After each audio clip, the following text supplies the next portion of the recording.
I'm getting ready to watch episode 7 of the Entertainment District arc of Demon Slayer, and I gotta say, episode 6 was one of my favorite episodes of Demon Slayer so far. Maybe my favorite episode ever. Definitely my favorite episode of this current arc. But like I said, it could be ever. I don't know, so it's got me all hyped. I've been waiting all week just to jump back into it, see what episode 7 would hold, see what else we're going to find out about Nezuko.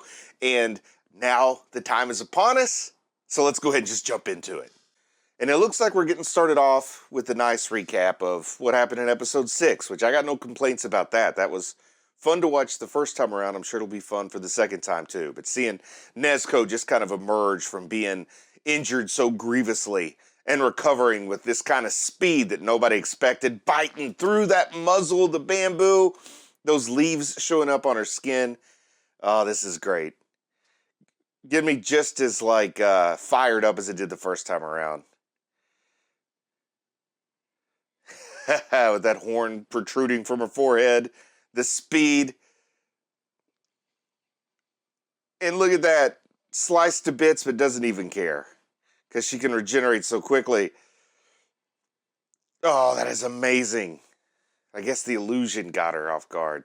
All right, so we're here at the OP, and I just want to take a minute to remind everyone that I do have a Patreon. I know a lot of you are already members of that Patreon, but if you're curious just to check it out, see what's going on over there, there is a link in the video description.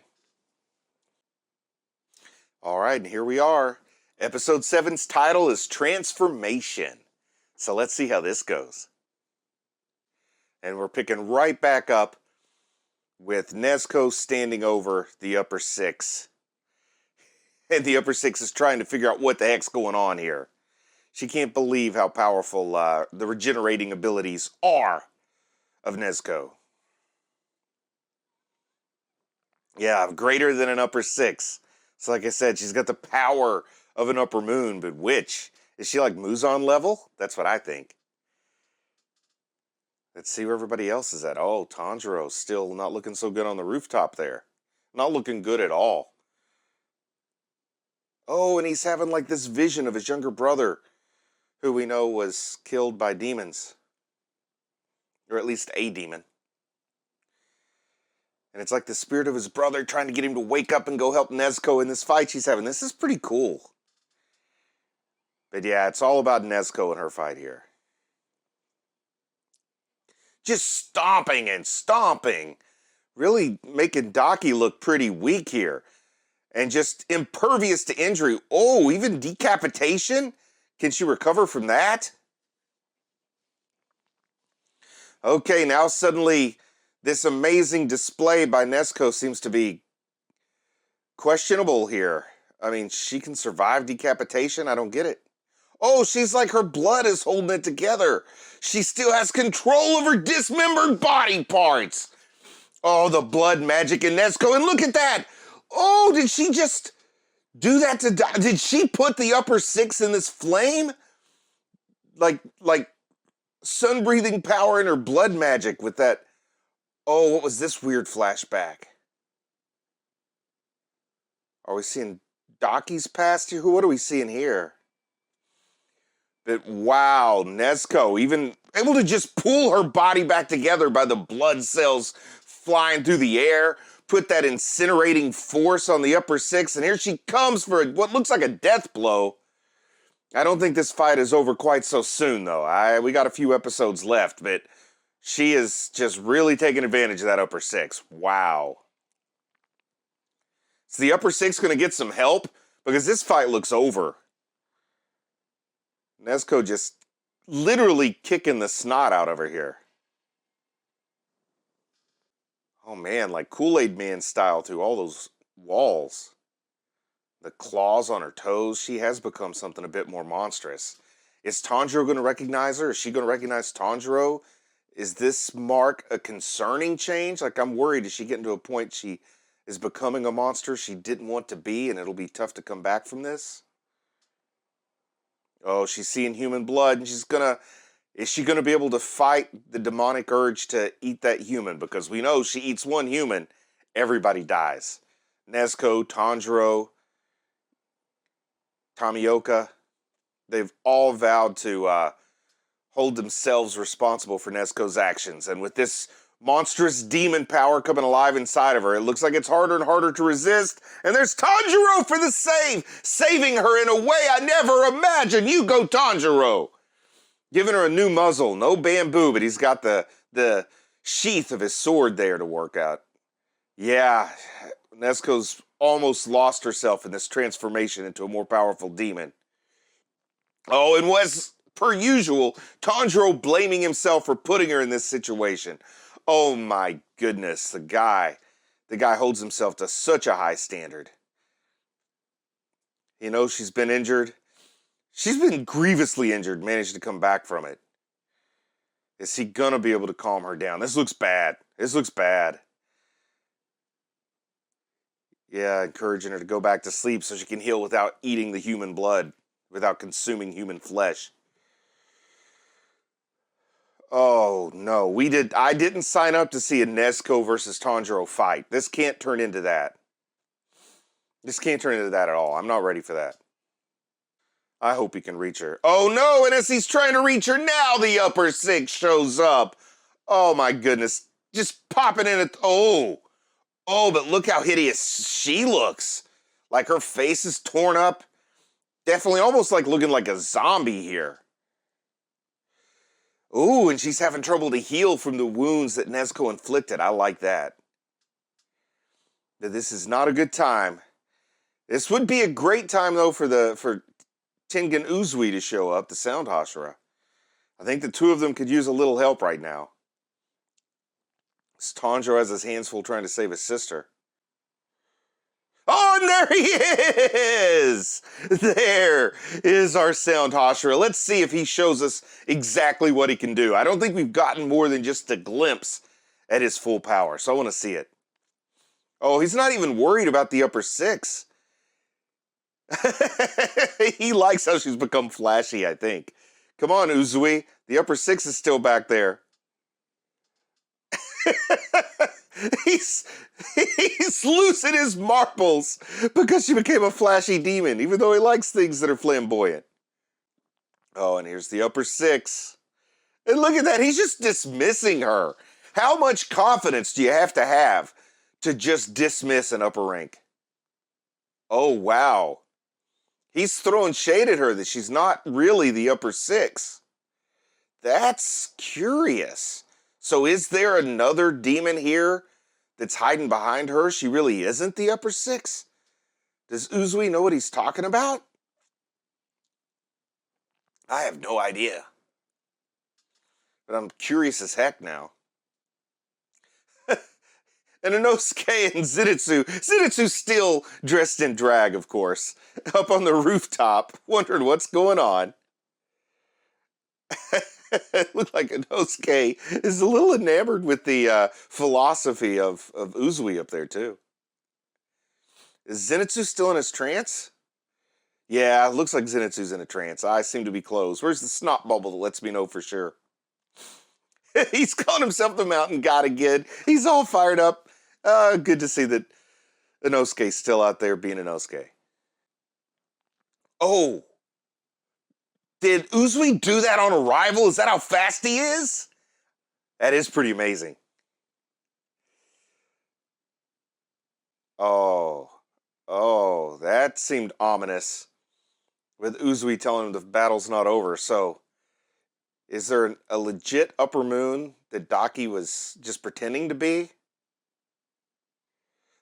Be unflash. Whoa, that kick from Nezuko sent him flying out the window. Now that's quite the kick. Oh man, I think Tanjiro's struggling so much with Nezuko that the two of them are not going to be any use in whatever battle's yet to come unless something changes. I don't want her to be lost. There's no way Nezuko can be lost for good. Like, he's got to get her back here. He's got to. He can't lose Nezuko. Oh. He's talking about singing her a lullaby. Is he going to have memories back to the lullaby his mother used to sing to them when they were young? I bet you that's what he's singing there. Something from their mom, trying to reach her with an old, deeply buried memory. Did she just break Tanjiro's nose? One thing he's got going for him in this situation is he has a hard head, so he can probably handle the headbutts. But wow, this is Nezuko like we've never seen Nezuko before. Not just in physical appearance, but in rage and personality and behavior too. Oh, is it finally getting through to her? Oh, some recognition. She's thinking of her mom too. Looks like it's getting through to her finally. Are we going to see Nezuko kind of come back to a form we're more familiar with? Like, as much as I appreciated seeing her power up in her battle, it kills me to see her losing control and becoming just a common demon. Losing what made Nezuko Nezuko, you know? Oh, but it's so sweet, like the flashback to when they were small children with their mom.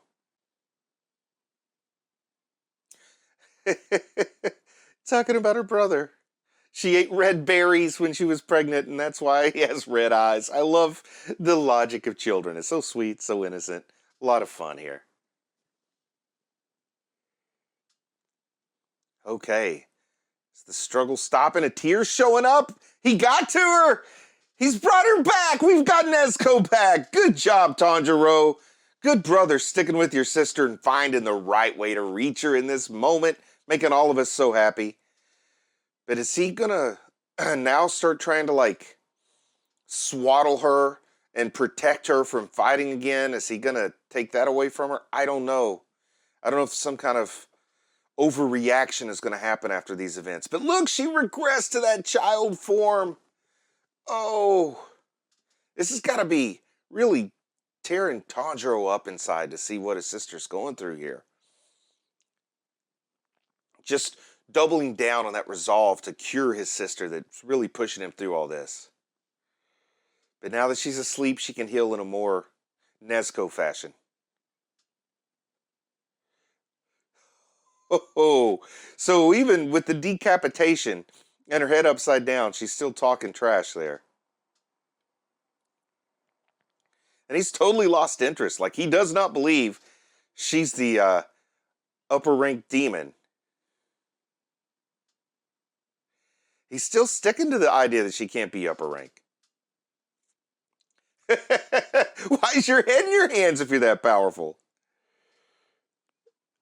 She's denying that she's lost it. I love it that they're having an argument over whether or not they're going to fight. This is great. I'm really powerful, you know. If you're really powerful, you don't have to say I'm really powerful. He's just psychological warfare from Uzui, the flashy sound Hashira. He's defeated her, I think, emotionally and mentally. Look at this. I shouldn't be laughing, actually. This is probably pretty sad.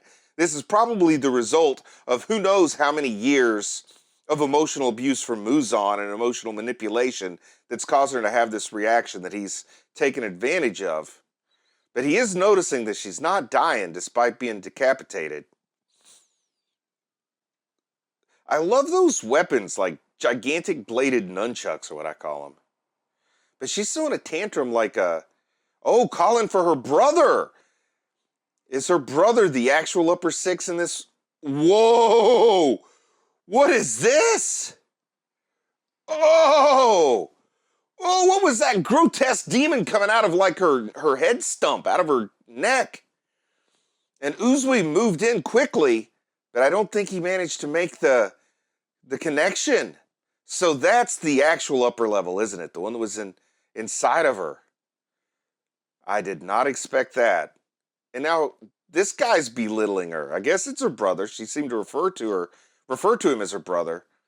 And the way he's kind of talking down to her, it makes sense, but that's the actual upper six. She was a decoy, kind of. It's what she had inside of her. And look at him healing her, causing her regeneration to come back so quickly. Now this was a secret I wasn't expecting. But that's our upper six, and it looks like he got a pretty good cut in on Uzui there, didn't he? What kind of weapon is that? Oh, now this is a grotesque-looking demon. It's as ugly as Daki is beautiful, you know? I like that sort of diametrically opposed nature of the appearance of her and her inner demon, giving inner demons a new meaning. And it's so creepy the way this demon is talking, like in this whiny, draining on voice. Super creepy. He can't gain weight no matter what. He's being consumed from the inside. Oh, he is like hating his own appearance, and because Uzui's so flashy, he really hates Uzui and just like renting his own flesh here. Oh my goodness, this is a creepy demon. This was the villain all along that I didn't know was hiding here, just beneath the surface. And that grin, man, that is an evil grin. And she's telling her brother about Nezuko. No! Oh, this guy can't go after Nezuko. Things are so fragile with her right now. Oh, wow. Now she's painting herself as the victim of bullying when she's, not exactly been proceeding in the most polite and kind fashion. But it's like her big brother's in to beat up the people who bullied her now. Oh, but in the same time, he's so condescending when he talks about how little her brains are and how incapable and incompetent she is. Now the real fight starts. I did not see this guy coming. Didn't see this coming. Great turn of events. A great way to up it, because at the end of 6, I thought we'd reached such a high point, and now they found a way to elevate it before the end. And I think now that we've got the true upper rank out of the shadows, we're going to get to see what Uzui can really do when he uses his Hashira power to just remind me how amazing the Hashira are. Because sometimes it becomes easy to forget it. And then you see, like Rengoku at the end of Mugen Train. Now we're going to see Uzui, I suspect, here in this arc. Ha ha! And Inosuke and Zenitsu, and he got the snot bubble, so we got the good Zenitsu. Snot bubble powered trance Zenitsu here to fight. Let's see how this goes down. I think Tanjiro needs to just take care of Nezuko and let his friends go help the Sound Hashira.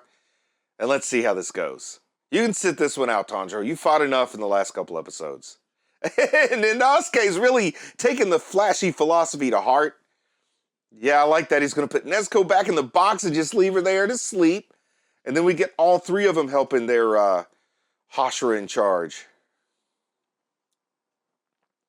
And I do like just specifically how this ugly brother, the true upper 6, how he is so envious of the handsomeness and the flashiness and the flamboyance of Uzui. And he's got more than just the mission at hand to make him want to kill and destroy this Sound Hashira. This guy's angry because he was never a champion with the ladies. It's a no-brainer that I'm a glamorous ladies man. And he has 3 wives. He's putting some salt in the wounds, isn't he? He's trying to goad the demon. He has no fear here. He is ready for this battle. Of course, that's what a Sound Hashira exists for, right? I mean, all the Hashira are here for moments like these. Let's see the blood demon arc coming out of this guy. I love those strange weapons in his hands that he's flinging the blood. Oh, and they're working kind of like the belts on his sister's kimono. Oh, what was that? Were those grenades or something? Nice twist, Uzui. But kind of like the spider webs from episode 19 of the first season. Oh, blood sickles. That was a snack that never caught on. The blood sickle, the summer snack for vampires. Oh, but look at Uzui taking control of all the attacking blood splatters. Yeah, he's trying to figure out what's the deal with the sister. How's she able to survive? Have they decentralized their existence somehow? Like, does he have to kill both at the same time? Or can he kill the stronger one, who's the brother, and that ends him? But what are these little exploding spheres he has? Oh, he's got like Daredevil power because he's the Sound Hashira. Like he can hear and just reconstruct the whole structure from like sonar. Oh, that was awesome. But I gotta know more about these exploding spheres he has. Are they just gunpowder? After all that, now he concludes he's got a tough fight ahead of him. But what is this? Are they encased in something besides just the... What the heck?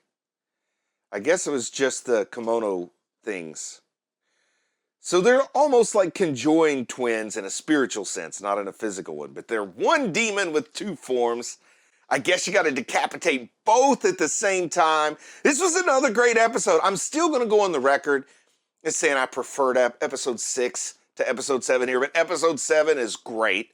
It's a close number 2 for the arc. I like the reveal. You know, we got to see Nezuko show a side of her we've never seen before, and that was awesome. In this one, we got to see there was a price to pay for that and that there was a consequence, and we got to see those consequences, and it was kind of sad, but thankfully, Tanjiro managed to overcome that. But now, we've got a new limit on exactly what we can expect of Nezuko, because Tanjiro is not going to want her to get into this state again. Hopefully she herself doesn't want to find herself in this state again. But I think if Tanjiro's life is on the line, she'll risk it. I think we're going to see power up Nezuko a few more times before this story is over. Love the concept that the upper 6 was just half of the upper 6, and that's why everybody was hanging with an upper moon so easily, and I thought everybody's powers were so far beyond where I expected them to be. Well, we found out there's a reason, right? And can't wait to see where this goes next. It's good that we're gonna start seeing exactly what Uzui can do. So impressed with his sonic powers there, like that sonar daredevil powers, I call it, able to reconstruct in 3D based on how the sound waves reflect. Seeing some of his battles, I love those exploding spheres. And it looks like we're gonna get our little Nin Nin skit. Let's see what we got here. Oh, they're giving us another Taisho era secret. Oh, talking about Nezuko's been such a well-behaved child her whole life. Even when family members died, she's the one that took care of the younger siblings. Yeah, you know, that's no surprise. We always knew Nezuko was an angel. Wow. They were also lucky to have her as a sister. Oh boy, next episode's called The Gathering. I wonder what's going to happen there. What's going to gather? All right, so that's it. I loved it. Another great episode. I just want to say that I'm proud of you for watching anime, and I'll talk to you again soon. I just want to say a big thank you to everyone who supports the channel on Patreon. It really means a lot to me. If you think you might be in a position to support the channel on Patreon, there is a link in the video description. Please go check it out. Join the Patreon in order to receive early access to reactions and reviews, as well as extended cuts of the reactions and occasional bonus videos taking a look behind the scenes, as well as chat and polls to help me plan things to cover for the future of the channel. Thank you.